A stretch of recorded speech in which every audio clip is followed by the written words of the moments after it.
జై తెలంగాణ. భారతదేశంలో సనాతనంగా గ్రామీణ ప్రాంతాల్లో అయినా పట్టణ ప్రాంతాల్లో అయినా ఏ చిన్న కార్యక్రమం చేసుకోవాలన్నా, ఏ చిన్న పనిముట్టు కావాలన్నా,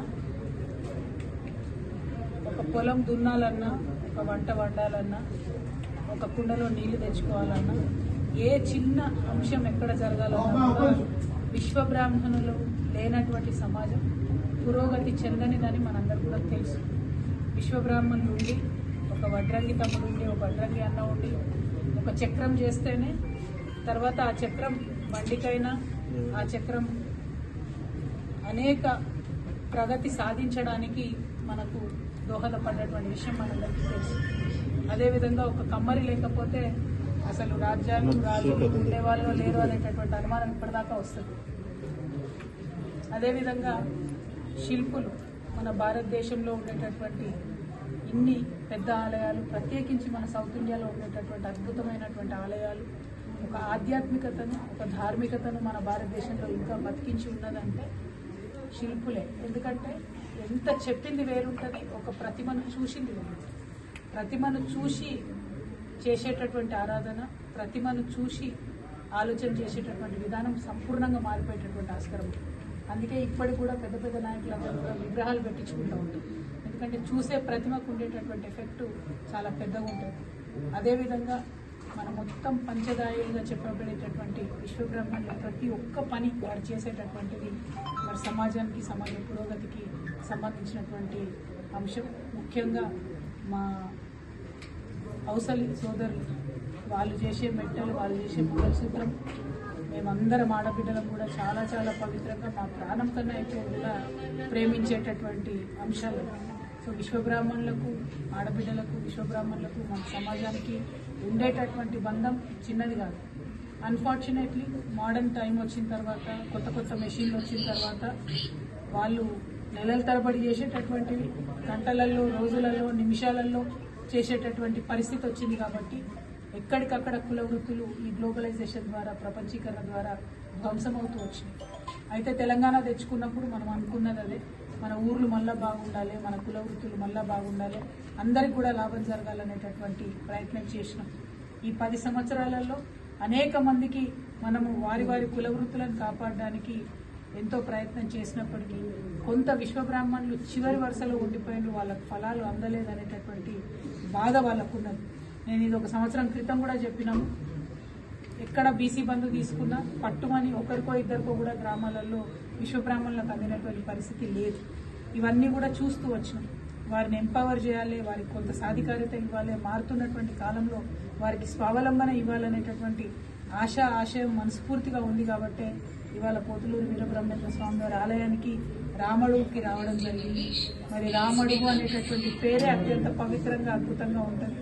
భగవంతుడు శ్రీరాముడు అడుగుపెట్టినటువంటి పేరు అంటారు. మరి కరీంనగర్లో ఇప్పుడు ఈ మండలంలో ఇక్కడ శిల్పులు కొంతమంది ఆనాటి కాకతీయ ప్రభువులు తీసుకొచ్చినటువంటి శిల్పి కుటుంబాలకు సంబంధించినటువంటి కొంతమంది ఇక్కడ ఉన్నారు కాబట్టి రావడం జరిగింది. మొత్తం మన తెలంగాణలోనే శిల్పి కుటుంబాలు చాలా తక్కువ ఉన్నాయి. అందులో ప్రత్యేకించి రామడుగులో కొందరు ఉన్నారు. కాబట్టి వారిని కలవడానికి, వారి వర్క్షాప్స్ చూడడానికి రావడం జరిగింది. ఇక్కడ వర్క్షాప్స్ ఇంతకుముందు చూసినాం. కాకపోతే ఎవరికి వాళ్ళు ప్రైవేట్గా ల్యాండ్ తీసుకొని రెంట్ కట్టుకుంటా, లీజ్ కట్టుకుంటా వర్క్షాప్ నడిపించుకుంటున్నారు.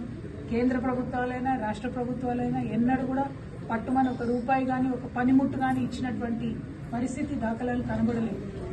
కాబట్టి ఇక్కడ ఉండేటటువంటి శిల్ప మిత్రులందరి తరఫున వారందరు ఇచ్చినటువంటి మహావిహారాచార్యులు, అదేవిధంగా నరేంద్రాచారి గారు, వీరందరూ ఇచ్చినటువంటి ఈ వినతి పత్రంలో ఉన్నటువంటి ప్రధాన అంశాలే నేను చెప్పదలుచుకున్నా.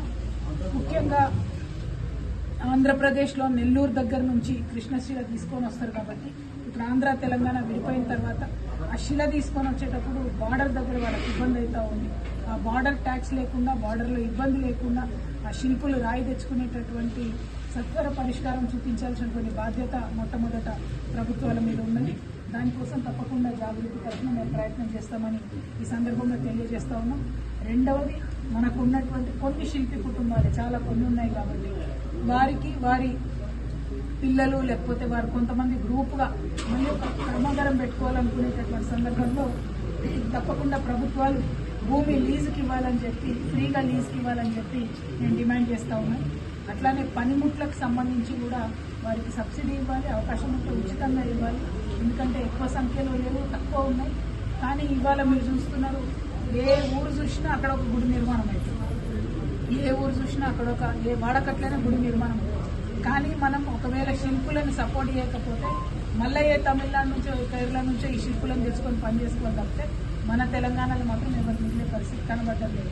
ఎందుకంటే పిల్లలందరూ కూడా చదువుకొని బయటకు వెళ్ళిపోతున్నారు, ఉద్యోగాల వెతుకులాట్లు వెళ్ళిపోతున్నారు తప్పితే కుల వృత్తిని కొనసాగించే పరిస్థితి లేదు. సో కొనసాగిస్తున్నటువంటి కొందరికైనా ప్రభుత్వం అండగా నిలబడాలని నేను ఆడబిడ్డగా మనస్ఫూర్తిగా నేను కోరుకుంటా ఉన్నాను.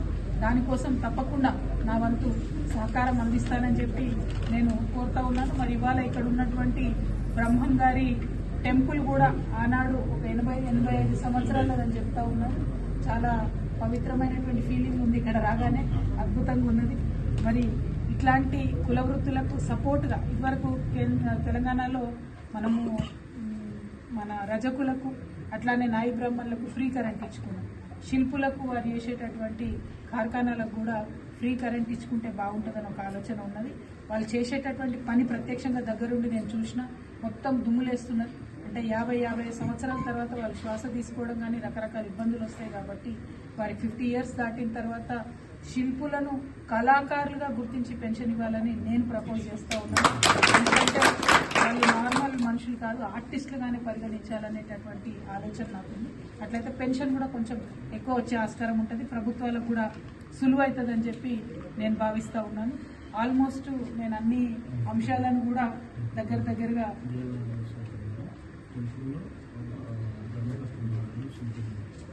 దాదాపుగా ఆలోచన చేసుకున్నాం. అయితే మంచి మాట చెప్పిండు అన్న హరిహరాచార్యుల వారు. టెంపుల్ని నిర్మించేటటువంటి క్రమంలో పెద్ద పాత్ర వాళ్ళది ఉంటుంది. కాబట్టి ఎప్పుడైతే టెంపుల్ కమిటీ వేస్తామో ఆ కమిటీలో వారు కూడా ఉన్నట్టయితే శిల్పశాస్త్రం ప్రకారం మెయింటైన్ చేయడానికి కావచ్చు, లేకపోతే ఏదైనా చిన్న రిపేర్స్ ఉన్నా కూడా ఆస్థానంలో వాళ్ళు ఉన్నట్టయితే తక్షణమే వారి సేవలు తీసుకునేటటువంటి పరిస్థితి కూడా వస్తుంది. కాబట్టి ఆ విషయంగా ప్రభుత్వాలు ఆలోచన చేయాలని కోరుతున్నా.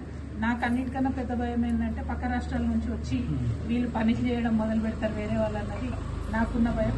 నేను స్వయంగా చూసిన చాలా టెంపుల్స్లో ఇతర రాష్ట్రాల వాళ్ళు వచ్చి పనిచేస్తున్నారు. కాబట్టి తగ్గిపోతున్నటువంటి ఈ కళకు ప్రభుత్వాలు చేయూత ఇవ్వాలని చెప్పి కోరడానికే నేను ఇక్కడికి రావడం జరిగింది. మరి ఆ కమ్యూనిటీ దగ్గర వాళ్ళందరినీ కలిసి వారు చేస్తున్నటువంటి కార్యక్రమాలు కూడా చూసినాం. కాబట్టి ఆ కళను బతికించుకోవాల్సిన అవసరం ఉందని భావిస్తున్నా. Thank you. జై తెలంగాణ, జై జాగృతి.